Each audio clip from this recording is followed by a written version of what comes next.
அதிமுகவும் செயற்குழு பொதுக்குழு கூட்டுது. அப்ப அதுல செங்கோட்டையை நீக்கம் உட்பட பல விஷயங்களுக்கு அவங்க ஒரு முற்றுப்புள்ளி வச்சிருவாங்க. கூட்டணி ஆட்சியெல்லாம் கிடையாது, தொகுதி பங்கீடு குறித்து ஆராய குழு, அதிமுக தான் அதிக இடத்துல நீக்கம், இப்படி அதிரடியான முடிவுகள் அதுல இருக்கும். இல்லாம வாய்ப்பே இல்லை. ஏன்னா அப்படி இல்லைன்னா எடப்பாடி பழனிசாமிக்கும் அந்த அவரோட லீடர்ஷிப்பை காட்ட முடியாது. அப்போ வாய்ப்பே இல்லைன்னு ஆன பிறகு ஒரு கட்சிக்கு போறதை விட வாய்ப்பு இருக்கும் போதே, காற்று இருக்கும் போதே தூற்றிக் கொள்கிற கதை தான். திமுகலே அவருக்கு ஆஃபர் இருக்கு, அதை இல்லைன்னு சொல்ல முடியாது, வாங்கன்னு தான் கூப்பிடுறாங்க. அதிமுக பேச்சுவார்த்தை கூட நடந்ததா? மனோஜ் பாண்டியன் போயிருக்காருல, ஏற்கனவே பேச்சுவார்த்தை இருக்கு, மனோஜ் போயிருக்காருல.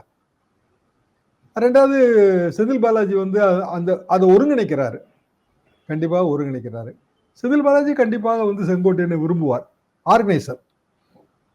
விஜய் கட்சிக்கு ஒரு லாபம் இருக்கு, ஏன்னா அங்க சீனியர்ஸ் கம்மிங்க. புஷி ஆனந்துக்கு தமிழ்நாடு பாலிடிக்ஸ்லாம் ஒன்றும் தெரியாது.